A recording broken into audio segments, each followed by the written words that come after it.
చైతన్య అన్న టాపిక్ వచ్చింది కాబట్టి కృష్ణ చైతన్య అన్నది మాట్లాడుతున్నాను. సినిమాలో డైలాగ్స్ జస్ట్ ట్రైలర్లో వచ్చిన డైలాగ్స్కే బేసిక్గా మనుషులు 3 రకాలు, ఆడాళ్ళు, మగాళ్ళు, రాజకీయ నాయకులు. ఇది బాగా వెళ్తుంది అనమాట, బాగా రీచ్ అయింది డైలాగు.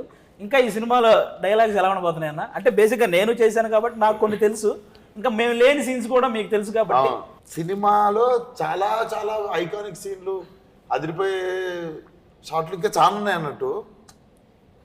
నవీన్ నులి ఉన్నాడు కదా మన ఎడిటర్, నేను 2 డైలాగులు పెట్టాను. నా ఇన్ని డైలాగులు ఉన్నాయి, పెట్టాను టీజర్ లో పెట్టలేదు. ఏంది ఇన్ని ఉన్నాయి అది అనుకుంటే అది మొత్తం ట్రైలర్ లో తీర్చేసిండు. సో దెబ్బ క్యారెక్టర్ థియేటర్ కి రాకముందు చాలా బలంగా వెళ్ళిపోయింది.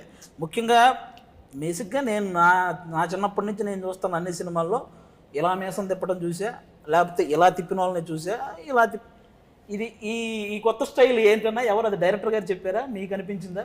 అంటే నేను కత్తిని లుక్ టెస్ట్ అవుతున్నప్పుడు బేసిక్గా అద్దంలో చూసుకుంటాం కదా ఒకసారి, మనం ఎట్లా ఉంటాం పొలిటీషియన్ అయితే అని. మంచి కత్తినప్పుడు ఎగ్జైట్మెంట్తో అది వచ్చింది. అది వచ్చి ఫోటోషూట్ రోజు అన్న ఇది ఒకటి ఉంటుంది పెడితే, కానీ అలా అని టైగర్ అంటే షార్ట్ లో నెక్స్ట్ లెవెల్. బాధ ఏంటంటే ప్రమోషన్ టైం ఇక్కడ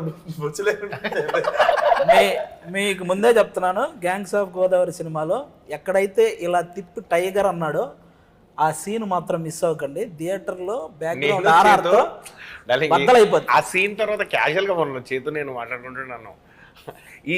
ఇది పడ్డ తర్వాత, టైగర్ అని పడ్డ తర్వాత సీన్ మనది ఆల్మోస్ట్ ఎక్కడొస్తుందో తెలుసు కదా నీకు, నేను చేతుతోనన్నా. ఆ తర్వాత నువ్వు మళ్ళీ విశ్వక్తి దమ్కి వేసినా చూసేస్తారు అన్న. ఈ సినిమా బ్లాక్ బస్టర్ అన్న, అంత కిక్ ఉంటుంది ఆ సీన్. డెఫినెట్ తక్కువ ఫైట్ ఉండదు అక్కడ అస్సలు, కానీ ఎక్కువ ఇంపాక్ట్ ఉండదు. అదే ఆ సీన్ లో కూడా నేను అప్పుడు నీ మోటార్ పక్కన నాకు గుర్తుందో లేదు మీకు, ఆ సీన్ చేసి వస్తున్నప్పుడు నిజంగా టైగర్ వస్తుందన్న గుజం వచ్చింది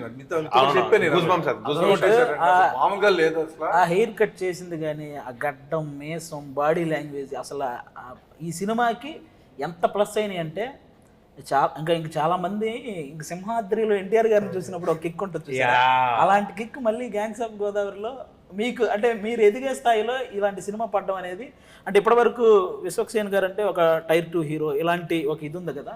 నాకు ఎందుకు ఈ సినిమా తర్వాత మీరు ఆ టైర్ 1 బ్యాచ్లో ఉంటారని నాకు అనిపిస్తుంది అన్న.